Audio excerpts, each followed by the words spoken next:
স্বপ্নে এসেছিলেন মা কালী এবং সেখান থেকেই সূচনা হয় এক পবিত্র ইতিহাসের। এক কিংবদন্তি অনুযায়ী রানী রাসমণি স্বপ্নে দর্শন পান দেবী কালী। দেবী রানীমাকে বলেন, কাশী যাওয়ার প্রয়োজন নেই, গঙ্গা তীরে একটি নয়নাভিরাম মন্দির নির্মাণ করো, আর সেই মন্দিরেই আমার মূর্তি প্রতিষ্ঠা করে পূজা করো।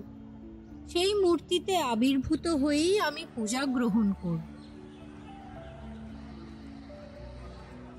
নমস্কার, টেম্পল টাচ আজ চলে এসেছে কলকাতার অদূরে গঙ্গার পবিত্র তীরে প্রতিষ্ঠিত সেই মন্দিরে, দক্ষিণেশ্বর কালী মন্দির, যেখানে দেবী পূজিতা হন মা ভবতারিণী রূপে।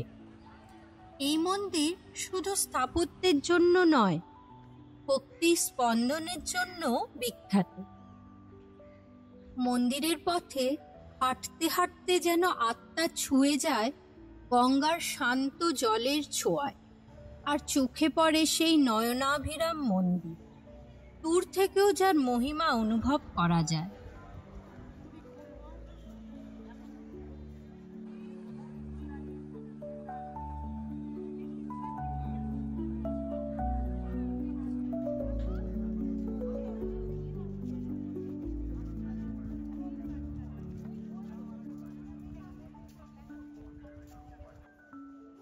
এই হচ্ছে দক্ষিণেশ্বর মন্দিরের প্রবেশদ্বার।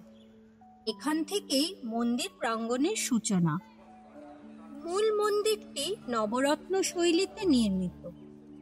উত্তরে রয়েছে শ্রী শ্রী রাধাকান্ত মন্দির, দক্ষিণে নাট মন্দির, পাশেই রয়েছে পরমহংসদেবের সাধনকুঠি ও সারদা মায়ের মন্দির। এই মন্দিরেই ঊনবিংশ শতাব্দীর মহান যোগী শ্রী শ্রী রামকৃষ্ণ পরমহংসদেব মা কালীর সাধনা করতেন। পরবর্তীকালে তিনি এই মন্দিরকেই তার সাধনক্ষেত্র রূপে বেছে নিয়েছিলেন। স্বামী বিবেকানন্দের জীবনের এক গুরুত্বপূর্ণ অধ্যায়ও জড়িয়ে আছে এই মন্দিরের সঙ্গে। আর্থিক প্রার্থনা করতে এসে তিনি বারবার ফিরে যান মায়ের কাছে জ্ঞান, ভক্তি ও বৈরাগ্যের প্রার্থনায়। মূল মন্দিরের বাইরে রয়েছে আরো কিছু স্মৃতিবিজড়িত স্থান, যা আজ ধর্মস্থান রূপে পূজিত। সবুজে ঘেরা পরিচ্ছন্ন ও নিরিবিলি পরিবেশে স্থিত এই মন্দির যেন ঈশ্বর চেতনার কেন্দ্রবিন্দু। মায়ের এই মন্দিরে প্রশাসনের সহযোগিতায় কঠোর নিরাপত্তা ব্যবস্থার মাধ্যমে ভক্তরা মায়ের দর্শন করে থাকেন।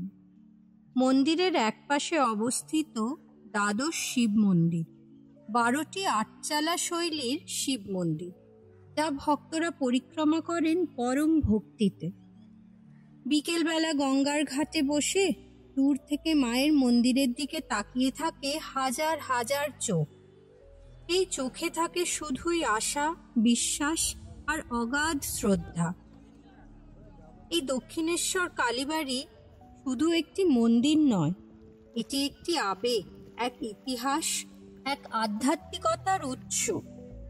তাই তো ভক্তরা বারবার ফিরে আসেন এই পবিত্র মন্দিরে। জয় মা ভবতারিণী, সবার মঙ্গল করো মা। টেম্পল টাচের এই পরিবেশনাটি আপনাদের ভালো লাগলে সকলের সাথে অবশ্যই শেয়ার করবেন। ধন্যবাদ।